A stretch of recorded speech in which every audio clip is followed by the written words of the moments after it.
Olá, eu sempre bato na mesma tecla, que é um prazer, é um momento de muita alegria a gente estar aqui conectados.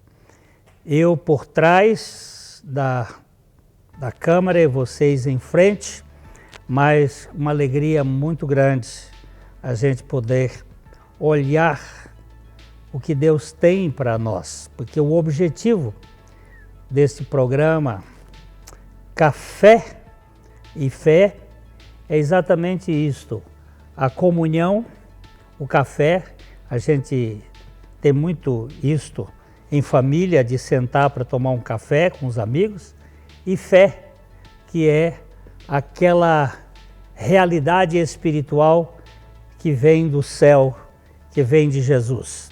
E Jesus é o Evangelho, que não é uma religião. Muitas pessoas confundem o copo ou a xícara com a água ou o café. Muitas pessoas dão mais valor a este copo do que a água. E os sistemas religiosos, eles são importantes? Não vou criticar aqui, mas o que nós precisamos é da água para dessedentar a nossa sede, ok? Eu espero que você também seja um parceiro nosso, e aí tem os links que estão na tela da sua TV, youtube.com/PIBLondrina1 e facebook.com/programa Café e Fé, tudo juntos. Pode passar estes links para as pessoas e você pode ser. Nós contamos com a sua participação como alguém que ora por nós. Vamos estar juntos no trono de Deus, orando uns pelos outros. Também pode compartilhar, pode contribuir para que o programa tenha a sua sustentabilidade. Nós vamos para um pequeno devocional e logo estamos voltando.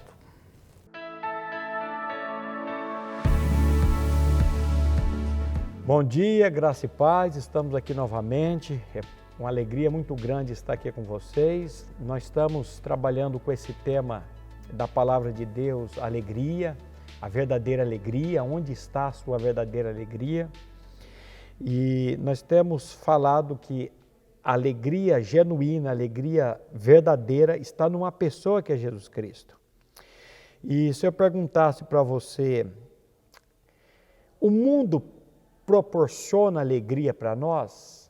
Sim, o mundo proporciona alegria para nós. O mundo traz paz para nós? Às vezes as pessoas dizem assim, não, o mundo não dá paz. Não, o próprio Cristo, o próprio Jesus, lá em João 14, 27, ele nos diz assim, deixo-vos a paz, a minha paz eu vos dou, não vos a dou como o mundo a dá, não se turbe o vosso coração, nem se atemorize.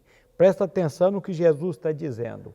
Deixo-vos a paz, a minha paz eu vos dou. Não vos a dou como o mundo a dá. Então eu quero dizer para vocês que o mundo dá paz, que o mundo proporciona alegria também. Mas eu vou sempre dizer que a paz que o mundo dá, que a paz, que a alegria que o mundo traz, a alegria que o mundo nos proporciona, é uma alegria temporal, não é uma alegria perene, não é uma alegria diária. A verdadeira alegria mesmo está na pessoa de Jesus Cristo. O Salmo 51, 12, o salmista ele nos diz assim, restitua-me, ó Deus, a alegria da tua salvação e sustenta-me com um espírito voluntário. Preste atenção, restitua-me a alegria da tua salvação.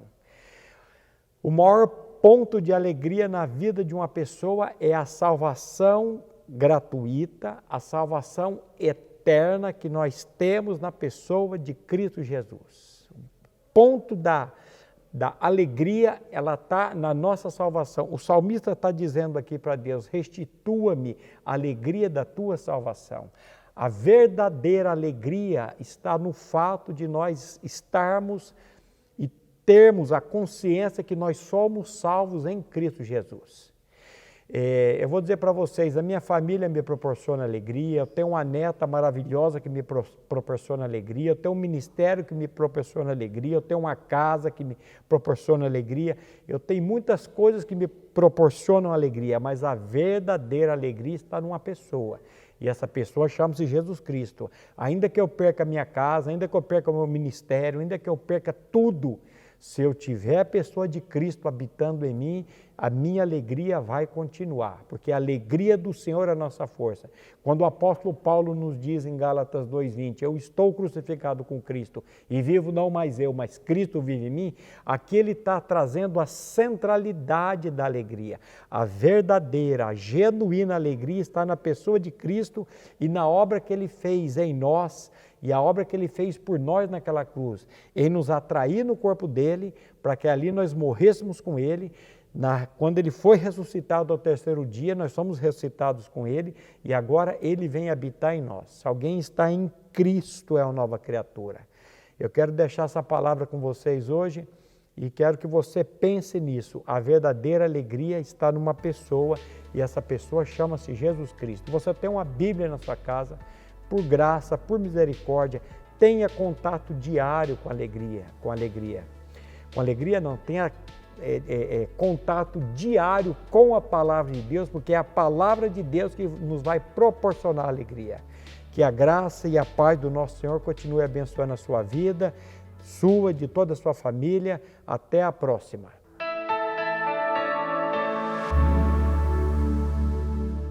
Ótica Higienópolis. Há 35 anos no mercado óptico de Londrina, sempre com novidades em produtos e tecnologia. Nossa equipe está preparada para dar uma verdadeira consultoria, facilitando a escolha de seus óculos para correção ou proteção solar. Ajuste de óculos personalizados, respeitando o conforto e anatomia do seu rosto. Ótica Higienópolis. Avenida Higienópolis, 346, em Londrina.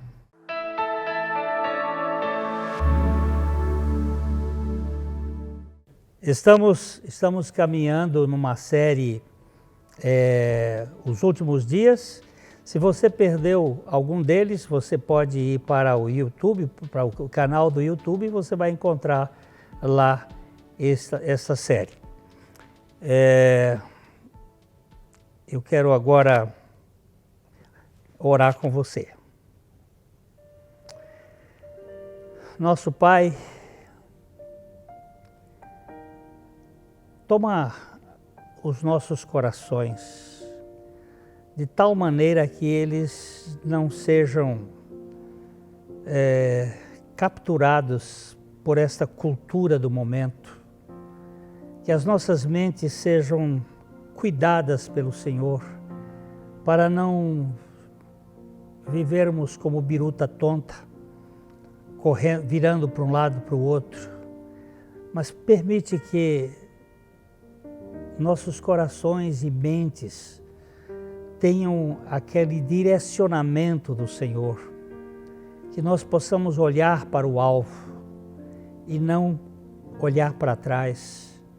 Dá a graça que nesta casa, nesta família, reine a Tua luz, que o Senhor opere a libertação desta cultura tão perversa que tem destruído tantas vidas, tantos relacionamentos. Por misericórdia, Senhor, dá-nos a graça de dependermos inteiramente do Senhor. Nós te pedimos em nome de Jesus. Amém. Eu tenho abordado este problema dos últimos dias, que caracteriza-se por um tempo difícil, diz o apóstolo Paulo. Entendemos que difícil é uma questão muito mais complexa do que nós imaginamos. A palavra difícil, traduzida aqui para a língua portuguesa, ela é muito mais do que difícil. Ela é cruel, ela é selvagem, ela é perversa, é um tempo fora do propósito. Deus criou o homem com um objetivo de que ele administrasse este planeta, que ele cultivasse a terra. Nós temos lá em Gênesis, no capítulo 2, no versículo 15, que a Bíblia diz que tomou o Senhor, o homem, o Senhor Deus ao homem, e o colocou no jardim do Éden para o cultivar e o guardar. Essa palavra cultivar, na língua hebraica, o verbo abad, significa labutar, trabalhar, fazer com que aquelas coisas fossem mais equilibradas, ficassem harmônicas. Mas, de alguma maneira, essa cultura do cultivo foi substituída por uma outra cultura que entra através da serpente. No capítulo 3 diz que a serpente, a mais astuta ou sagaz de todos os animais selváticos que o Senhor Deus havia feito, ele disse à mulher: é assim que Deus disse, de toda árvore do jardim não comereis. E aqui nós encontramos a entrada de uma filosofia terrível. Primeiro, ela tirou o senhorio de Deus. Ela não disse que era o Senhor Deus, ela disse Deus. Desconsiderou a sua soberania e o seu senhorio. Depois ela tirou o livremente e ela trocou. Deus disse que o homem podia comer livremente de toda a árvore do jardim, mas da árvore do conhecimento não poderia comer. E ela trocou e depois gerou uma série de confusões ali. E esta cultura, em vez de ser o cultivo, passou a ser uma cultura de destruição. A partir dali, o homem passa a ser um ser depredador.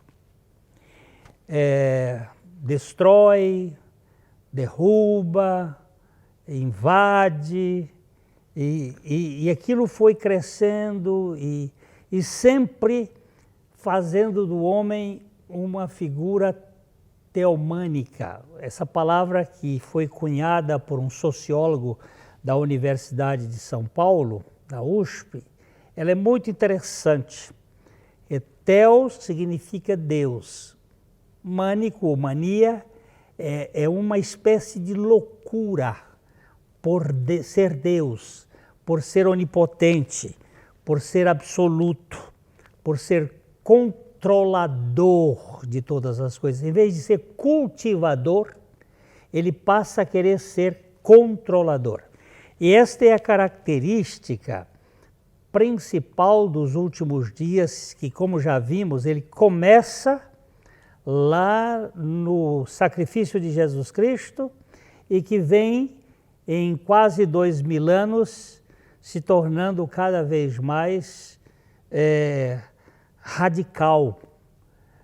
São estas construções, essa dominação, e agora nós estamos vendo a questão bélica mundial.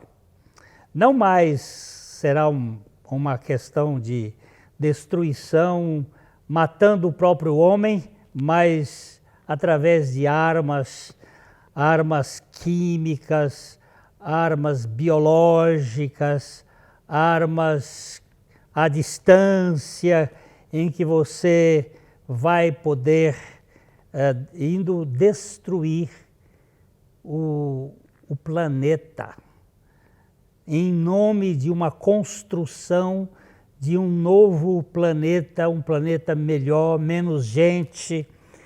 Então, o que está acontecendo nesses últimos dias? É um recrudescimento da maldade humana, onde você pode ver, por exemplo, o cidadão honesto, o cidadão de bem, sendo descartado, e aqueles que são a parte mais feia, mais perversa, sendo aplaudido e sendo aceito como normal. É o chamado novo normal dos tempos de uma pandemia, que para mim ela tem muito mais do que uma pandemia, tem uma pandemonia.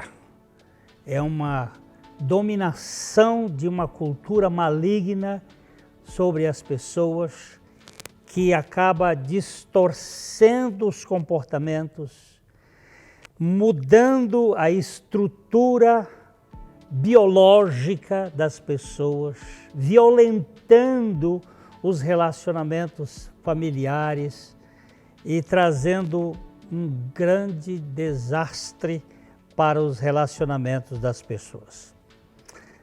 Espera por um instantinho, vamos dar uma parada e já eu volto.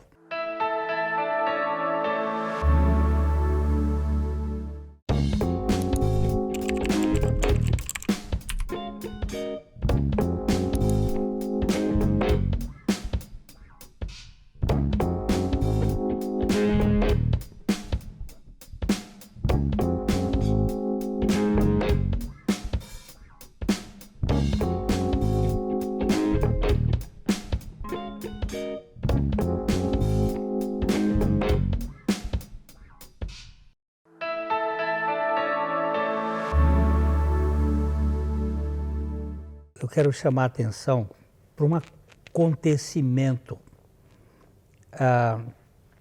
Depois do Jardim do Éden, houve uma guerra ali entre dois irmãos. Na verdade, entre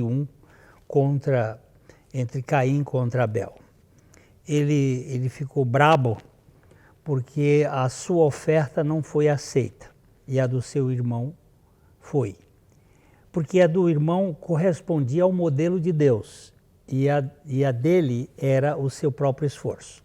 Então, duas culturas começaram a se manifestar ali de maneira opostas. Quando Sete nasceu, que é o substituto de Abel, começa uma família que é chamada a família dos que invocam o nome de Deus, e quem invocar o nome do Senhor será salvo. E a família do Caim, que é a família daqueles que querem se exaltar, que constroem torres e que vão para cima. Essas duas famílias, elas acabam, depois de quase 2000 anos, se encontrando e se casando, e mistura. E essa mistura dessas duas famílias aparece lá no livro de Gênesis, no capítulo 6, que eles, vendo os filhos de Deus, que as filhas dos homens eram formosas, tomaram para si mulheres as que mais lhe agradaram. E depois disso apareceu uma figura que a Bíblia vai chamar de gigantes, que na verdade a palavra ali está referindo-se a um crescimento, uma espécie de narcisismo, de grandiosidade, de alguma coisa de messiânico, de poderoso. E isto foi se manifestando e Deus destruiu a terra por causa da violência. Mas esse problema não desapareceu depois do dilúvio, porque a gente encontra um dos filhos de Noé, o cão, da sua família saindo essa mesma cultura. E essa cultura chegou aos nossos dias, que é uma espécie de pessoas que querem dominar o mundo, que querem governar tudo e querem ser poderosas. Tem um processo que você pode entender isso na nota de $1. Uma pirâmide com um olho que tudo vê, e que aí por trás disso aí tem um controle mundial que é chamado de nova ordem mundial, que alguns acham que isso é uma conspiração, que isso não existe, mas existe sim, porque o Salmo 2 fala dessa conspiração contra o ungido do Senhor. E que nesse tempo esta cultura iria se tornar cada vez mais agressiva, trazendo forte impacto contra a mensagem do Evangelho, contra aquilo que é chamado de o pensamento judaico-cristão, judaico no sentido realmente do que a Bíblia nos ensina sobre o que vem a ser o Messias e o que era a obra de Cristo, e que está atacando frontalmente as famílias, o gênero. Eu estava fazendo uma pesquisa recentemente e encontrei 72 gêneros. Eu não sei como é que se pode classificar isto, mas é uma coisa monstruosa. E quando você vê, do ponto de vista celular, do ponto de vista do DNA, do ponto de vista da biologia, você vê que há macho e fêmea. E que isto é uma característica da natureza. Agora, tem as suas preferências, é uma coisa que cada um pode ter a sua preferência. Agora, impor isto para as crianças, fazer cartilha para colocar nas escolas e impor esta questão para que as crianças sejam desconstruídas da sua biologia e se aculturadas dentro de um processo que é totalmente fora de qualquer conceito de normalidade. Isto é a cultura da serpente, ou a cultura dos últimos dias. Essa degradação moral, relacional, espiritual, que tem trazido tantos transtornos. Para mim que não só exerço a minha função como pastor, mas também como conselheiro no sentido psicológico, onde eu ouço as dores da alma, onde nós estamos ali vendo o choro plangente, o choro angustiante de corações, onde nós estamos vendo vidas tão jovens tendo desespero existencial a ponto de tirar a sua vida. Isto é fruto desta cultura de falta de esperança.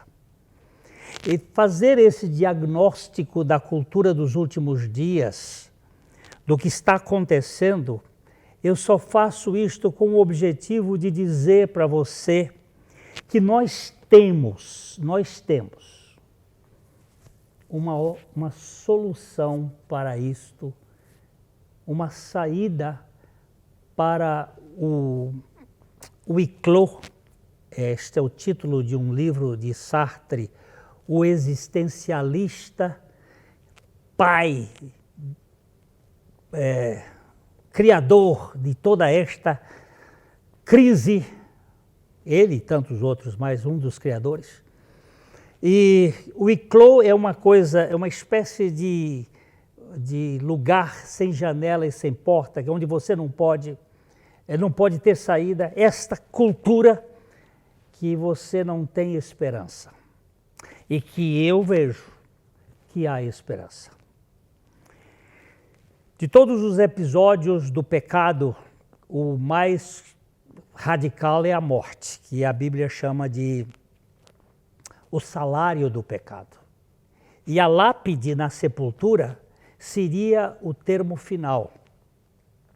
Mas quando Jesus Cristo foi crucificado e foi enterrado e permaneceu em 3 dias na sepultura e ressuscitou, a morte perdeu a sua força. E surge uma palavra que é única em todo o universo da ressurreição, que é a esperança. Todas as vezes que eu leio no Novo Testamento a palavra esperança, eu caço ali por perto, tem a ressurreição, nas cartas de Paulo. Porque a esperança, ela quebrou a boca daquilo que é fatal, a morte. Você que está vivendo na crise existencial dos últimos dias e que não vê solução para a sua vida, eu quero dizer que há solução sim. Jesus Cristo assumiu o que há de mais perverso da minha natureza, que era o meu pecado, a minha natureza rebelde, o meu velho homem, e o crucificou ali na cruz. E quando ele ressuscitou, ele me deu uma nova vida. Ele me deu uma nova perspectiva. Aquilo que era antigo, diz Paulo, essas coisas passaram e nele tudo se fez novo. Você que está vivendo nesta crise existencial dos últimos dias, eu quero dizer para você que em Jesus, eu não estou falando na igreja A ou B, em Jesus há solução. Ele morreu e ressuscitou para nos dar uma libertação total. Eu ganhei essa experiência quando eu criei que eu morri com Cristo e ressuscitei com Cristo. Mas como você morreu? A morte dele foi uma morte compartilhada comigo. E quando ele ressuscitou, ele me deu a vida dele. E você pode também experimentar esta realidade. E pode ser feito uma nova criatura.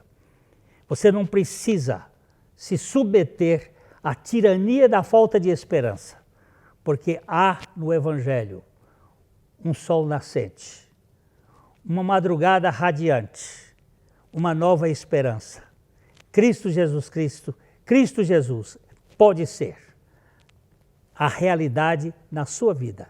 E se ele for, certamente, esta áurea maligna que está neste mundo, ela será totalmente vencida pela vida de Cristo em você. Deus abençoe profundamente a sua existência. Que você não viva prisioneiro desta cafua, dessa prisão sem esperança, porque no Evangelho há esperança. E eu quero deixar aqui meu abraço para você, de coração para coração. Até o nosso próximo encontro. Até lá.